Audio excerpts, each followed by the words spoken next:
Ang una kong nakita yung post tungkol kay Franz Castro, kung saan nagkaroon sila ng confrontasi debate ni Senator De La Rosa at iginigiit niya doon, no, na dapat makulong si Pangulong Rodrigo Duterte, makasuhan sa ICC, among others, mapanagot daw sa marahas at malupit na war on drugs.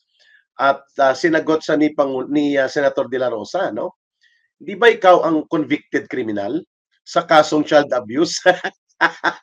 Natamimi bigla si Franz Castro, biglang namula at ang kanyang pang-ala St. Peter Plan Memorial na makeup mukhang nabura. Si Ka Eric Alascador umaga pa. St. Peter Memorial makeup ni Franz Castro. nang nang binalikan siya ni Senator Bato de la Rosa, di ba ikaw ang convicted criminal? Ba't nandyan ka pa? Ang kaso po niya ay illegal kidnapping or abduction at saka child abuse. Na-convict po siya at si Sator Ocampo na mga parehong mga leader ng komunistang teroristang grupong CPP, NPA, NDF sa kasong child abuse. So dapat makukulong siya. I don't know kung 6 to 8 years yan, 6 years to 8 years, no? Biglang nabura halos ang St. Peter Memorial makeup ni Franz Castro sa kanyang mukha. Nang tinawag siya ni Senator Bato de la Rosa, hindi ba ikaw ang dapat nakukulong? Ba't nandyan ka pa? Samantalang kami ni former President Duterte ay mga haka-haka nyo lang ang mga binibintang nyo. At pati yung ICC o International Criminal Court, bogus yan eh. So bakit mo ginigiit yan eh? Wala namang treaty obligation ng Pilipinas dyan. And ipinapatakwil nga yan at pinapawalang visa ni US President Donald Trump ang kanilang pangingialam sa maraming mga bansa itong pakialamero na ICC, which is becoming now clearly a political weapon ng mga bansang pakialamero sa Europa. Ayun. Nagtawa tuloy si Juan Di Maano yung St. Peter Memorial makeup ni Franz Castro. At sumunod po si Teddy Casino. Ito yung may hearing kami bukas sa Makati Regional Trial Court, no, wounded feelings. 2 million ang sinisingil niya, no? Kahit 2 piso hindi ko ito babayaran kasi katotohanan ang sinasabi namin ni Loren Badoy. Sabi niya, tinanong siya eh, I think it was the anchor, hindi ko sigurado kung si Jessica Sohua, pero nakita ko yung kanyang sagot. Bakit daw hindi niya kinokondina o nila ng so-called makabayad o kamatayan black party list ng CPP, NPA, NDF? Bakit hindi nila kinokondina ang mga ginagawa ng CPP, NPA, NDF? Ito'y mga listed and designated terrorist organizations. Ang sagot ba naman ni Teddy Casino kung hindi kunukoy? Sabi niya, mga Pilipino po sila, kapwa Pilipino natin sila, na ang kanilang hangarin ay mapabuti ang ating bansa at may ipinaglalaban silang prinsipyo. Ha? Okay ka lang, Teddy Casino? No? Ibang kaso naman to, no? Okay ka lang na sila'y nang aambush, nanununog, nang bubomba, pumapatay ng mga sundalo at pulis? Okay yon dahil kapwa Pilipino sila? Okay pala sa'yo na pinatay ng NPA ang anak ni Ma'am Vilma Absalon at ang pinsan nito, ni Kit Absalon, a very promising rising football star na athletic scholar ng Far Eastern University at napagkamalan nilang ng NPA sa Masbate na asset ng military ay binomba nila at pinaslang. At habang nakaluhod nagmamakaawa, pininising pa nila at binaril sa gitna ng noo sa pagitan ng dalawang mata. At yan ngayon ay may ongoing kaso din. At ang mother niya, si Ma'am Vilma Absalon, ay naghuhumiyaw sa paghingi ng katarungan. Pero itong si Teddy Casino po, at itong grupo ng NUPL at Karapatan at mga grupo nila Franz Castro at mga party list nila, ay sila po ang mga nagtatakip at nagtatanggol sa ginawang pamamaslang ng NPA sa kay Kit Absalon at sa pinsan nito na mga sibilyan at hindi naman totoo na mga asset ng military. Napagkamalan lang at humingi ng sorry lang ang NPA. Thank you, Daniel Fernandez. Uy, ito'y matino at maayos na Daniel Fernandez. Hindi po ito ang ating tinatawag na boy gogol sa Kongreso. Thank you, Sir Daniela, sa pagpapakulay. Appreciated po. Ito ang matino at maayos na Daniel Fernandez. Sabagay, itong Dan Fernandez na yan, screen name niya lang yan eh. Hindi naman yan ang kanyang real name talaga. No? Ginagamit niya yan sa pagka-artista, kaya naging pamamaraan niya para makapasok sa politika at sa Kongreso. Ayun. So, si Teddy Casino, tumatakbo ding senador sa ilalim ng grupo ng CPP, NPA, and the party list nila. No? Yung Kamatayan party list group nila. Sorry, ng Kamatayan block nila.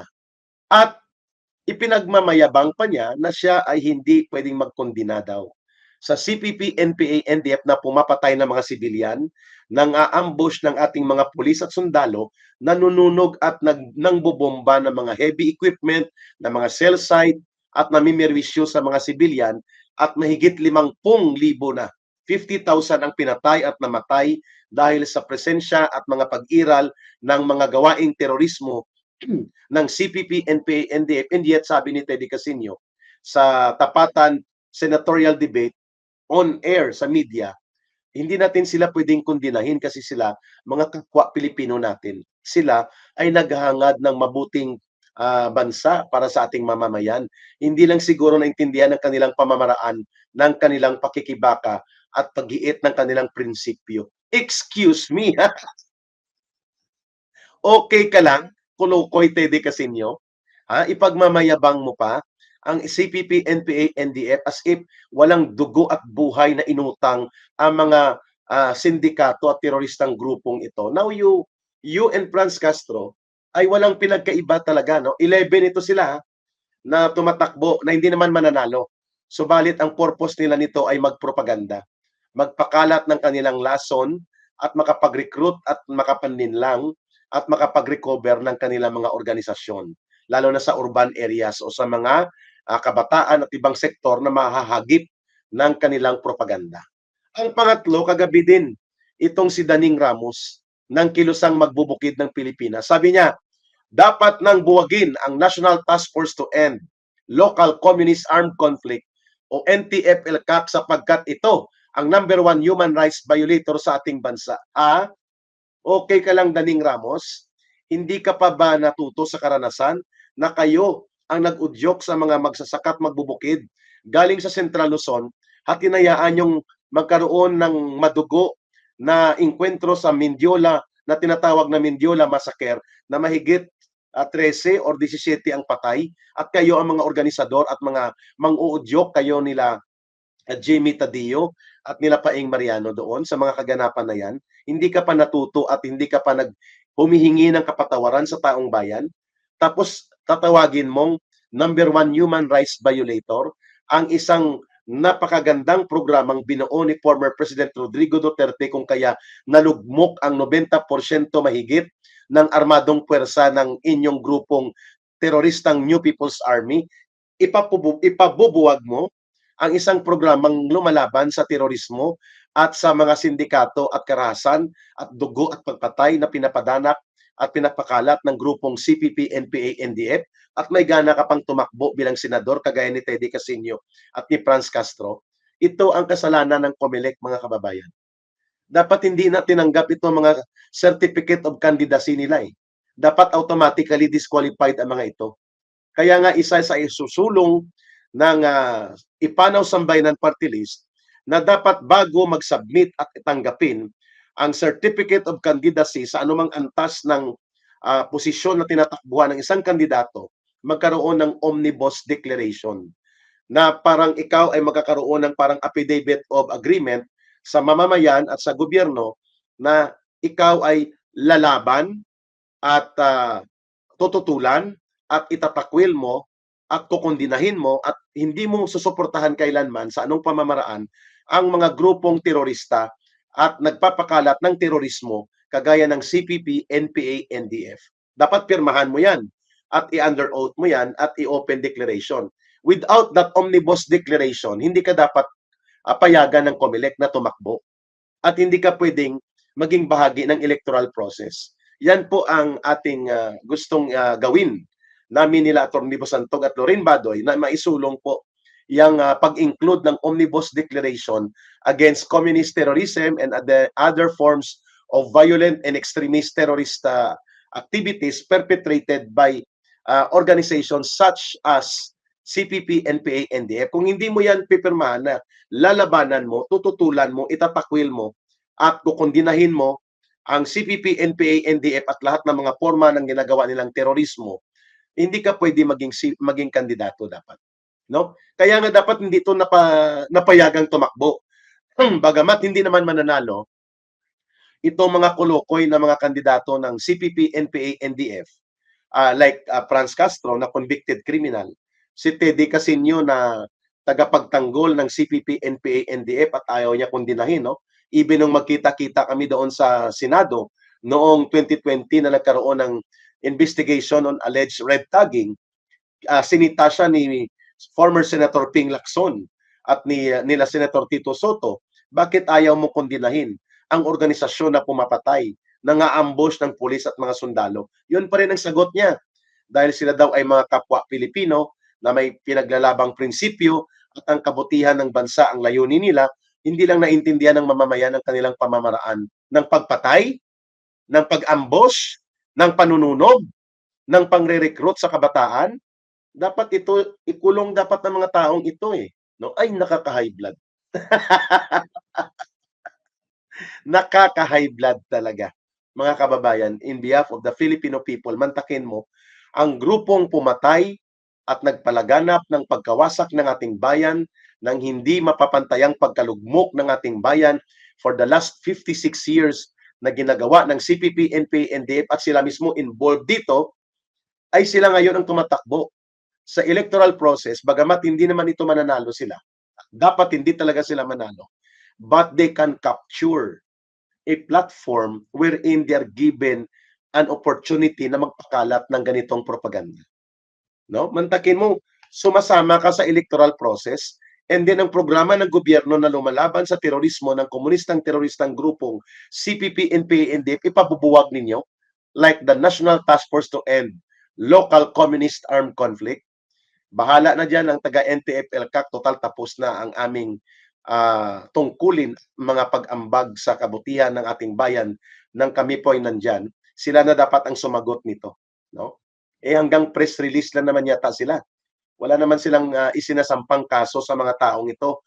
Kami pa nga ang sinasampahan ng kaso nitong nila Teddy Casino, Atom Araulio at Carol Araulio. So ibig sabihin po mga kababayan, the infiltration operations of the Communist Party of the Philippines, the New People's Army and the NDF sa ating electoral process at sa ating loob ng gobyerno at sa iba't ibang bahagi ng ating sektor at lipunan ay totoo. 'Di ba? Hindi po talaga mahuhuli ang isda sa buntot kung hindi sa bibig. So, 3 araw na magkakasunod ang ibinibida ni Franz Castro ng Alliance of Communist Teachers, ni Teddy Casino ng Bayad Muna Party List at Makabayad Black Party, at ni Daning Ramos ng Makabayad Black Party din at ng Kamatayan Group nila. Buwagin, tuligsain, ipatigil ang programa ng gobyerno na lumalaban sa CPP, NPA, NDF. Mantakin mo yan. They have the gall. No? May kapal ng apog sila na gawin yan. Binibigyan po sila ng plataforma sa ABS-CBN, TV5, sa GMA. Mabuti na lang at dapat hindi nga sila ito imbitahin sa SMNI kasi lason lang ang kanilang ipapakalat sa taong bayan. No, mantakin mo, hindi daw pwede kondinahin, sabi ni Teddy Casino, markahan nyo po ito, 9 na taon ito nag-congressman sa Bayad Muna Party at hindi pa ito nag-a-account sa napunta mga pundong ibinigay at nakuha nila sa gobyerno sa loob ng mahigit 20 taon na nandyan sila. Ngayon tumatakbo ulit siyang senador. No? Hindi naman ito mananalo, dapat lang hindi. Kaya nga dapat sila ay mailantad sa taong bayan. Dapat kinakasuhan ng gobyerno for their promotions and involvement in abetting and supporting terrorist organizations such as CPP, NPA, NDF, and for that, the COMELEC should motu proprio automatically disqualify them. hayaan natin silang tumakbo sa Korte Suprema o kung ano pa man ang gagawin nila, pero dapat itong mga taong ito, mantakin mo 11, so 3 pa lang sila ang nakita kung nabibigyan ng plataforma na magpakalat ng lason ng kanilang pagpapasabog ng propaganda. So ito po ay nararapat na panindigan natin. No? Dapat talaga silang makulong, Jenjen de la Cruz. Time will come upon them, makukulong talaga sila. Nakakalungkot talaga ang Pilipinas, kuring mundo. Yeah, nakakalungkot at nakakagalit talaga. Mantakin mo, yung mga pumatay kay sa anak ni Mrs. Vilma Absalon, na si Kit Absalon, a very promising, very good athletic scholar for football ng FEU and member ng Philippine team or nakalinya para maging Philippine team natin. My goodness, pinatay ng NPA sa Masbate, pinaluhod at pininising pa at binaril sa gitna ng kanyang dalawang mata sa harap ng noo niya, pati ang kanyang pinsan, binomba na sila. At all that the NPA can offer is sorry, nagkamali kami. At ang nagtatakip at nagtatanggol sa kanila, itong sila Teddy Casino, itong sila Franz Castro, itong sila Daning Ramos na binibigyan ngayon ng pagkakataon ng gobyerno na tumakbo sa pagkasenador not because they are wanting to be part of the democratic process.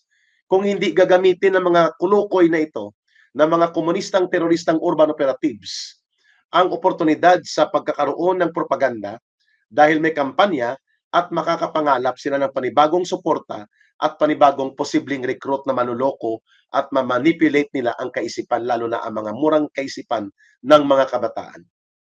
So, ito po ay nakakabahala. Ito po ay napakadelikado. Ito po ay dapat bigyang pansin ng Commission on Elections. No? Wala na pong gumagalaw eh. Ang NTF-ELCAC ngayon hanggang press release na lang at mga social media cards. Dapat nga ipursu nila ang kaso dito sa COMELEC.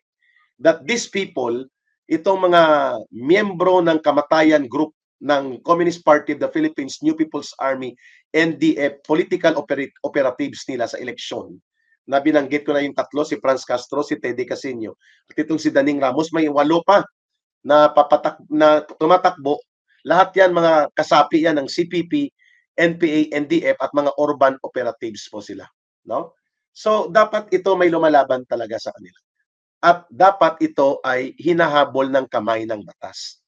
Kaya itong kongreso ni Tambaluslos, kung matino ang pag-iisip sana nila at maayos ang kanilang layunin sa pagtatanggol ng ating bansa at ng ating mamamayan at hindi ginagamit sa maruming laro ng kanilang political demolition job in operations against sa mga Duterte at nantayin nilang eleksyon sa 2028 para doon sila maglaban-laban sa electoral contest na fair and square at hindi nila gamitin ang Kongreso para sa kalukuhan at katarantaduhan nila, ito dapat ang inuuna imbestigahan. Why are we allowing in our electoral and democratic process itong mga tao na nagkukunwari, hindi kayang kondinahin, itakwil at labanan ang komunismo at terorismong ipinapakalat ng CPP, NPA, NDF sapagkat sila mismo ay bahagi at kasapakat ng organisasyong ito na itinatanggi nila, and yet they are being given the authority na maging kandidato at mangampanya dahil sila ay kandidato, may otoridad na sila na maggamit ng propaganda, pababayaan natin sila. My goodness. The candidacy of these people does not give them authority or license na sila ay pwedeng magpakalat ng lason ng ideolohiyang nagbubulok at bumapatay sa mamamayang Pilipino. Dapat yan ay mapigilan. No? Dapat nga mapigilan yan. May pending disqualification po ang Gabriela Women's Party at itong I think Kabataan Party, yung Gabriela NPA Lovers Party List saka yung Kabataan NPA Recruiter Party List, pero natulog lang sa COMELEC. Hindi dinesisyonan. Itong Alliance of Communist Teachers, hindi ko alam kung may pending disqualification petition sa kanila. Hindi rin na-aksyonan ng COMELEC. Yung kagaya ng hindi pag-aksyon ng COMELEC kay Erwin Tulfo na convicted na 2 counts sa libel criminal case. Moral turpitude po yan, bawal yan na umupo sa anumang tungkulin at bawal maging kandidato yan. And yet, walang aksyon ng COMELEC. Malinaw po na ang pagkakaroon ng oportunidad na magpakalat ng lason ng kanilang propaganda laban sa gobyerno at makapanloko pa muli ng mga kawawang mga mamamayan na maniniwala at mahagip ng manipulado o manipulated na mga issue at propagandang bitbit nitong mga kagaya ni Teddy Casino, ni Franz Castro at nitong Daning Ramos kagabi sa isang public debate forum, ay napakadelikado po na walang hakbang na gagawin ang mga may katungkulan sa gobyerno like ang Anti-Terrorism Council at pati na po ang National Task Force to End Local Communist Armed Conflict. At yun nga mga kababayan, anong masasabi niyo sa balitang ito? Maaring ihayag ang inyong opinyon at kuro-kuro sa comment section sa ibaba. Huwag din kalimutang mag-like, mag-subscribe at mag-share sa bidyong ito. Maraming salamat sa panonood.